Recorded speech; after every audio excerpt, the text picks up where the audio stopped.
Student, हमारा subject है data structure और जो आज हम टॉपिक करने जा रहे हैं वो है introduction to algorithm. First of all, what is good computer program. Data structure शुरू करने से पहले हमें एल्गोरिथम्स का पता होना चाहिए। उससे पहले हमें एक अच्छा प्रोग्राम क्या होता है उसके बारे में पता होना चाहिए। First of all, a computer program is a series of instructions to carry out a particular task written in a language that a computer can understand. अब एक प्रोग्राम क्या होता है, ये एक सीरीज है इंस्ट्रक्शन की। ठीक है, ये इंस्ट्रक्शन हम अपने किसको देते हैं, कंप्यूटर को देते हैं। उस लैंग्वेज में देते हैं जो हमारा कंप्यूटर समझ पाए। हमारा कंप्यूटर जो है वो हाई लेवल लैंग्वेज समझता है। तो प्रोग्राम परफॉर्म करने के लिए हम जो लैंग्वेजेस यूज़ करते हैं वो है सी प्लस प्लस, जावा। इस तरह से बहुत सी लैंग्वेज अवेलेबल है। Now further is there are a number of feature for a good program run efficiently and correctly. अब वो फीचर्स क्या हैं? Have a user friendly interface, be easy to read and understand, be easy to debug, be easy to modify, be easy to maintain. Next is program consists of two things, algorithms and data structure. A good program is a combination of both algorithm and a data structure. So first of all, what is algorithm? Algorithm refers to a set of rules or instruction that step by step define how a work is to be executed upon in order to get the expected result. Now algorithm क्या है? ये कुछ set of instruction होती है किसके लिए, एक हमारी एक्सपेक्टेड आउटपुट के लिए। अब जो एल्गोरिथम किसी प्रोग्राम के लिए बना होगा वो सिमिलर रहेगा हर जगह पे। हमें उसी एल्गोरिथम को फॉलो करना पड़ेगा उस पर्टिकुलर प्रोग्राम को और पर्टिकुलर टास्क को परफॉर्म करने के लिए। Next is properties of a algorithm.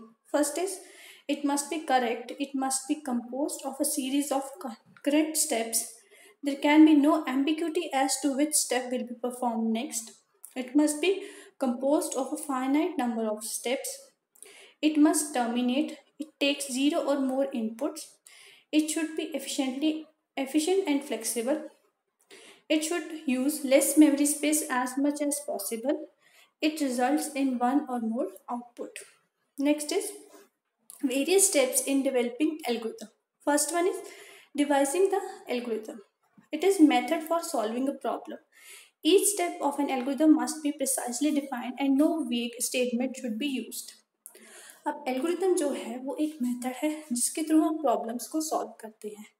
सो जो हमारा एल्गोरिथम है वो बहुत क्लियरली हमें डिफाइन होना चाहिए, टू द पॉइंट होना चाहिए, और उसमें कोई भी फजूल की स्टेटमेंट्स नहीं होना चाहिए, अननेसेसरी डेटा नहीं होना चाहिए, टू द पॉइंट सब होना चाहिए। Second is validating the algorithm, the proof of correctiveness of the algorithm, then is expressing the algorithm.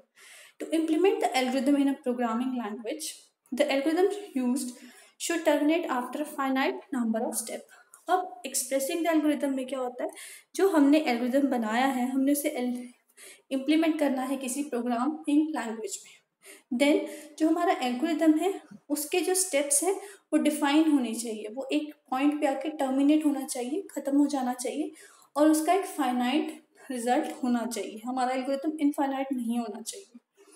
Then efficiency of an algorithm, writing efficient program is what every programmers hope to be able to do, but what kind of programs are efficient? The questions lead to the concept of generalization of program. Now, algorithms are programs in a general form. An algorithm is an idea upon which a program is built. अब ये यहाँ क्या कह रहा है कि हमें जो भी कोई प्रोग्राम होगा उसके लिए एक एफिशिएंट प्रोग्राम बनाना जो है वो सबसे ज़्यादा इम्पॉर्टेंट रहता है। बट एक एफिशिएंट प्रोग्राम होता क्या है, राइट? तो ये क्या कह रहा है, जो concept of generalisation of program है उसको फॉलो करके हम क्या एक एफिशिएंट प्रोग्राम बना सकते हैं। तो जो एल्गोरिथम है वो एक प्रोग्राम की जर्नल फॉर्म होती है जो कि कोई भी समझ सकता है, राइट? और एल्गोरिथम क्या है, किसी भी प्रोग्राम को बिल्ड करने का एक आइडिया है कि किस तरह से एक प्रोग्राम बनेगा। Next is an algorithm should meet three things. First is it should be independent of the programming language, then Every programmer have enough knowledge and experience to should understand it. Then it should be applicable to input of all sizes. Next is time complexity of an algorithm. Time complexity of an algorithm is the amount of time needed by the program to complete a task. अब time complexity क्या है, amount of time क्या होगा, जो number of steps होंगे एक programme में वो हमारा अमाउंट ऑफ टाइम होगा, कितना टाइम लग रहा है एक प्रोग्राम को कंप्लीट होने में. Now the time taken for an algorithm is comprised of two times. First one is compilation time and second is run time. Now compilation time is the time taken to compile an algorithm. जब हम algorithm को compile करते हैं तब हमारे पास two types के error आते हैं, एक है सिंटेक्स एरर और दूसरा है semantic error. Then run time. The run time of an algorithm depends upon the number of instruction present in the algorithm. Now, usually we consider 1 unit for executing one instruction. Now, runtime is calculated only for executable statement and not for declaration statement. Time complexity is normally expressed as an order of magnitude, that is O n raised to power 2, means that if the size of the problem n doubles, then the algorithm will take 4 times as many steps to complete. It means time complexity क्या है, अगर हमारी problem बढ़ जाती है तो हमारा algorithm का जो टाइम है उसको सॉल्व करने का, अगर प्रॉब्लम डबल बढ़ती है तो एल्गोरिथम का साइज 4 टाइम इंक्रीज हो जाएगा. नेक्स्ट इज जो हमारी टाइम कॉम्प्लेक्सिटी है उसमें 3 तरह के केसेस हैं, worst case, average case and best case. अब ये केसेस कैसे डिफाइंड है, जो हमारे प्रोग्राम को अगर एल्गोरिथम को कंप्लीट होने में बहुत ज़्यादा टाइम लग रहा है तो ये हमारा वर्स्ट केस होगा. अगर वो एक एवरेज टाइम में कंप्लीट हो गया तो ये हमारा एवरेज केस होगा. बट अगर वो बहुत एक छोटे समय में कंप्लीट हो रहा है हमारा एल्गोरिथम तो ये हमारा बेस्ट केस होगा. जितना कम टाइम उतना best case, average time average case, जितना ज़्यादा टाइम वो worst case. Next is space complexity. Space complexity of a program is the amount of memory consumed by the algorithm until it completes its execution. अब space complexity क्या है, जो amount of memory एक algorithm को चाहिए जब तक ये एग्जीक्यूट नहीं हो जाता. इसके अंदर हमारी जो इनपुट आउटपुट है उसकी मेमोरी नहीं होगी, सिर्फ जो हमारे एल्गोरिथम को मेमोरी स्पेस चाहिए वही मेमोरी काउंट होगी. The way in which the amount of storage space required by an algorithm varies with the size of the problem to be solved.